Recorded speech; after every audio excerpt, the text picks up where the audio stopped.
बंगाल में चुनावी बिगुल बज चुका है और इसके साथ ही सियासत का तापमान उबलते पानी की तरह ऊपर चढ़ गया है। हर गली, हर चौक, हर चाय की दुकान पर बस एक ही चर्चा है, क्या ममता बनर्जी एक बार फिर दीदी बनकर सत्ता में वापसी करेंगी या इस बार भारतीय जनता पार्टी इतिहास रचते हुए बंगाल का किला फतेह कर लेगी।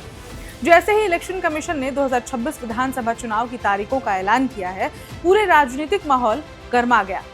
2 चरणों में यानी कि 23 को और 29 अप्रैल को वोटिंग होगी और 4 मई को नतीजे, यानी कि अब हर दिन होगा सियासी वॉर और पलटवार। लेकिन सबसे बड़ा सवाल, कौन बनेगा मुख्यमंत्री? बंगाल का सर्वे क्या कहता है? चलिए आपको बताते हैं सब कुछ आज की इस खबर में। नमस्कार, मेरा नाम है ऋचा पराशर और आप देख रहे हैं वन इंडिया हिंदी।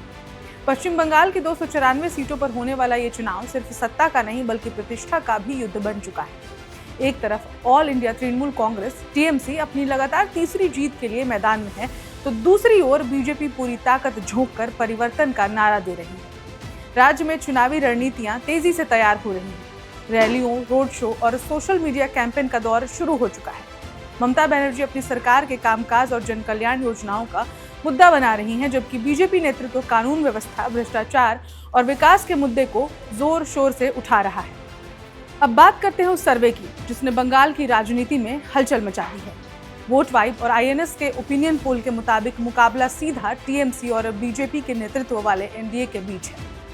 टोटल 294 सीटें हैं जिन पर चुनाव लड़े जाने हैं, जिसमें सर्वे के अकॉर्डिंग टीएमसी को 155 से 170 सीटें आने का अनुमान है। वहीं एनडीए, जो कि बीजेपी नीत एनडीए है, उसको 100 से 115 सीटें आने की बात कही जा रही है सर्वे में। अन्य को 5 से 7 सीटें मिलने की उम्मीद है। इन ओपिनियन पोल से ये तो साफ है कि टीएमसी बढ़त में है, लेकिन एनडीए भी कड़ी टक्कर दे रही है।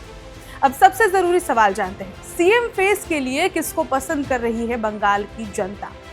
तो आपको बता दें कि सीएम फेस के लिए ममता बनर्जी को 41.6% लोगों ने सर्वे में वोट किया है।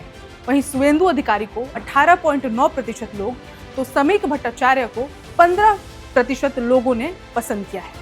अन्य में 9.8% हैं, जिसमें अधीर रंजन चौधरी का नाम है, उनको 4.2% लोगों ने पसंद किया है। अभिषेक बनर्जी हैं जिनको 3.7% लोगों ने पसंद किया है। वहीं दिलीप घोष है जिनको 3.7% लोगों ने पसंद किया है। इसके अलावा एक और नाम है मोहम्मद सलीम का, जिनको 3.1% लोगों ने सर्वे में पसंद किया है सीएम फेस के लिए। अब सरकार के कामकाज पर जनता की क्या राय है? तो जो अभी करंट सरकार है, टीएमसी की सरकार है, ममता बनर्जी जिसकी मुख्यमंत्री हैं, तो उनके कामकाज को एक्सीलेंट कहा है 34.8% लोगों ने। वहीं गुड कहा है 9.5% लोगों ने। कुल मिला के जो पॉजिटिव रिस्पांस है वो है 44.3% लोगों का। एवरेज कहा है 15% लोगों ने और पुअर कहा है 12.9% लोगों ने। इसके अलावा वेरी पुअर कहने वाले भी लोग हैं, वो हैं 18.2%। तो कुल नेगेटिव जो परसेंटेज है वहां पर 31.1% है, जो नेगेटिव पॉइंट ऑफ व्यू जिन लोगों ने सरकार के प्रति दिखाई है। मतलब ये तो साफ है, सरकार के काम से लोग संतुष्ट भी हैं, लेकिन नाराजगी भी कम दिखाई नहीं दे रही है। इस बार मुकाबला और भी दिलचस्प इसलिए है क्योंकि दोनों दलों ने बूथ स्तर तक अपनी पकड़ मजबूत करने की कोशिश की है।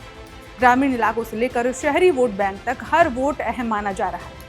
विशेषज्ञों का मानना है कि ये चुनाव 2026 की राष्ट्रीय राजनीति की दिशा भी तय कर सकता है। ऐसे में बंगाल का रण सिर्फ एक राज्य का चुनाव नहीं बल्कि देश की सियासत का बड़ा संकेत बन चुका है। तारीखें तय हो चुकी हैं, रणनीतियां बन चुकी हैं और अब मैदान सज चुका है। अब फैसला जनता के हाथों में है। क्या दीदी का जादू फिर चलेगा या फिर बीजेपी का मिशन बंगाल सफल रहेगा? 4 मई को जब नतीजे आएंगे तब साफ होगा बंगाल ने किसे चुना और किसे नकार दिया। लेकिन आप क्या सोचते हैं, किसकी सरकार बन सकती है? कौन है बंगाल के लोगों का पसंदीदा चेहरा? हमें कमेंट करके जरूर बताएं और ऐसी और खबरों के लिए देखते रहें one India Hindi. Subscribe to One India and never miss an update. Download the One India app now.